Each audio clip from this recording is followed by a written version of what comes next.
అస్సలాముఅలైకుం students.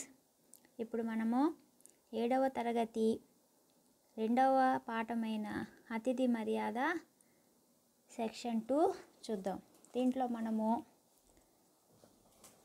అతిథి మర్యాద లెసన్ని explain చేస్తాను. ధర్మక్షేత్రమైన కురుక్షేత్రంలో అతిరథులు మహారథులు ఎందరో కన్నుమూశారు. 18 అక్షోహిణుల సేన ఉన్న కురుపక్షంలో అశ్వత్థామ, కృతవర్మ, కృపాచార్యులు మిగిలారు. ఇటు పాండవులు 5 కృష్ణుడు, సాత్యకి మిగిలారు. ధర్మరాజుకు పట్టాభిషేకం జరిపించారు. అపసయ్య మీద ఉన్న భీష్మ పితామహుడు పాండవులకు సర్వధర్మ విషయాలు బోధించి ఉత్తరాయణ పుణ్యకాలం ప్రవేశించగానే యోగ మార్గాన దివ్యలోకాలు చేరాడు. జరిగిన సంగ్రామంలో ఆప్తులు ఆత్మీయులు అందరూ మరణించారనే బాధ ధర్మరాజు మనసును వికలం చేస్తూనే ఉంది. ఈ మహాపాపానికి ప్రాయశ్చిత్తం చేసుకోవాలని భావించాడు. అశ్వమేధ యాగం చేయమని విద్వాంసులు సలహా ఇచ్చారు. వారి ఆదేశానుసారం అశ్వమేధ యాగం ఆరంభించాడు. దేశాల నుండి చక్రవర్తులు విద్వాంసులు ఎందరో వచ్చారు. ఆంధ్ర మహాభారతం నుండి తీసుకున్న అంశం అతిథి మర్యాద. అతిథి మర్యాద అంటే ఏమిటి? ఎవరు అతిథులుగా వచ్చారు? వాళ్ళను మీరు గౌరవించారా లేదా అనే దాని గురించి మనం ఈ పాఠంలో తెలుసుకుందాం. మనం పాఠంలోకి వెళ్ళే ముందు కురుక్షేత్ర యుద్ధం అంతా అయిపోయింది. దాని తర్వాత ఏం జరిగిందో ఈ పాఠంలో చూద్దాం. ధర్మక్షేత్రం అయినటువంటి కురుక్షేత్రం జరిగింది. ఇరు పక్షాల మధ్య యుద్ధం జరిగింది. ఆ యుద్ధంలో అతిరథులైనటువంటి గొప్పవారు ఇంకా గొప్పవారు ఎందరో చనిపోయారు. ఆ యుద్ధంలో 18 అక్షోహిణులు పాల్గొన్నాయి. ఈ అక్షోహిణులలో చాలామంది చనిపోయారు. అక్షోహిణులలో అశ్వత్థామ, కృతవర్మ, కృపాచార్యులు మాత్రమే మిగిలారు. కురుపక్షం అంటే కౌరవుల పక్షం అని అర్థం. పాండవుల పక్షాన 5 మంది పాండవులు శ్రీకృష్ణుడు, సాత్యకి మిగిలారు. సాత్యకి అర్జునుడికి మిత్రుడు, కృష్ణుడికి భక్తుడు. యుద్ధం అంతా అయిపోయింది. కౌరవులు అందరూ ఓడిపోయారు. ధర్మరాజు ఒక్కరే మిగిలారు.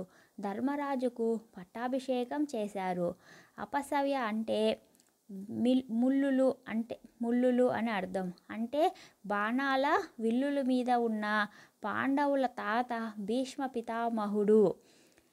పాండవులకు అందరికీ అన్ని విషయాలు గొప్ప విషయాలు అన్ని విషయాలు చెప్పి ఉత్తరాయణ పుణ్యకాలం అంటే సూర్యుడు మకర రాశిలోకి ప్రవేశించిన 6 నెలల కాలాన్ని ఉత్తరాయణ పుణ్యకాలం అంటారు. యోగ మార్గాన అంటే మంచి మార్గంలో మరణించడం జరిగింది.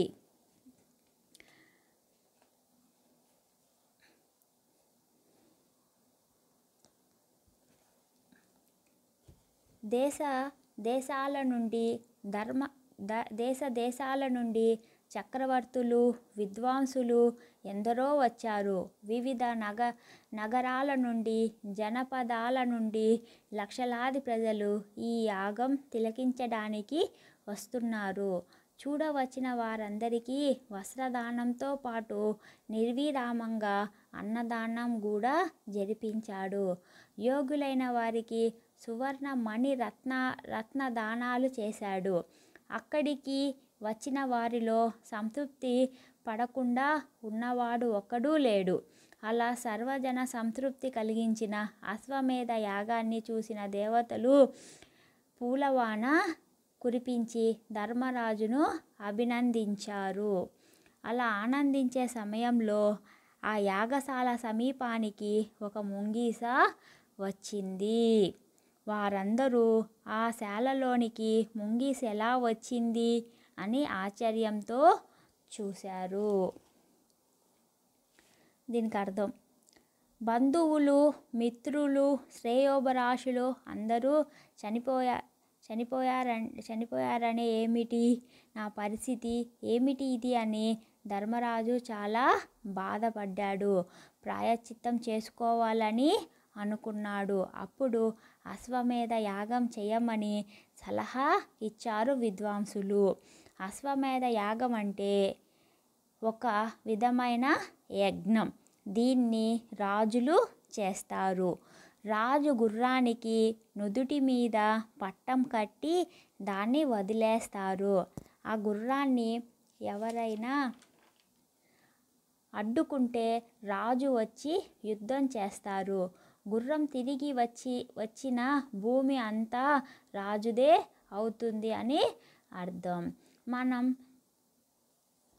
ధర్మరాజు యాగం చేస్తున్నాడు అంటే చుట్టుప్రక్కల ప్రాంతాల నుండి, పల్లెల నుండి వేలాది మంది జనం ఆ యాగాన్ని చూడడానికి వచ్చారు. ఆ యాగాన్ని చూడడానికి వచ్చిన వారందరికీ వస్త్రదానంతో పాటు అన్నదానం కూడా జరిపించాడు. ఒక్కరు ఎక్కువ ఒకరు తక్కువ అని భేదం లేకుండా అందరికీ అన్న వస్త్రదానాలు చేశారు. యోగ్యులైన వారికి సువర్ణ మణిరత్నాలు ఇచ్చారు. సువర్ణం అంటే బంగారం, మణిరత్నాలను కూడా దానం చేశారు.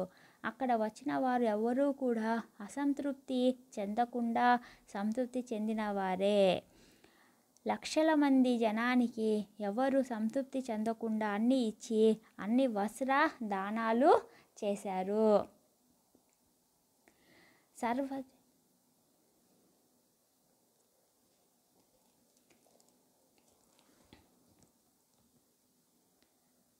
సర్వజన సంతృప్తి కలిగించిన అశ్వమేధ యాగాన్ని చూసిన దేవతలు పూలవాన కురిపించి ధర్మరాజును అభినందించారు. అలా ఆనందించే సమయంలో ఆ యాగశాల సమీపానికి ఒక ముంగీసు వచ్చింది. వారందరూ ఈ శాలలోకి ముంగీసు ఎలా వచ్చింది అని ఆశ్చర్యంతో చూస్తున్నారు.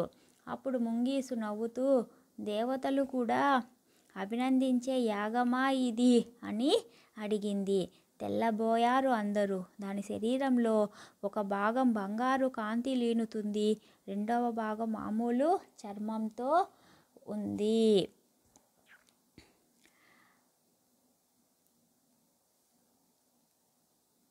సర్వజనులు సంతృప్తి చెందించావు అని ఆకాశం నుండి దేవతలు పూలవానను కురిపించారు. ధర్మరాజు జరిపించిన యాగం గురించి అక్కడ ఉన్న జనం మాట్లాడుకుంటున్న సమయంలో అక్కడికి ఒక ముంగీసు వచ్చింది. ఆ ముంగీసును చూసి అందరూ ఇంతమంది జనం మధ్యలోకి ముంగీసు ఎలా వచ్చింది అని ఆశ్చర్యపోయారు. అప్పుడు ముంగీసు ఇలా అన్నది, ఏమిటి అందరూ ఆనందంలో ఉన్నారు, దేవతలు కూడా అభినందించే యాగమా ఇది అని అడిగింది. అది విన్న జనం తెల్లబోయారు. ఆ ముంగీసు శరీర భాగంలో సగభాగం బంగారు రంగులో ఉంది, మిగిలిన సగభాగం మామూలు శరీర రంగులోనే ఉంది.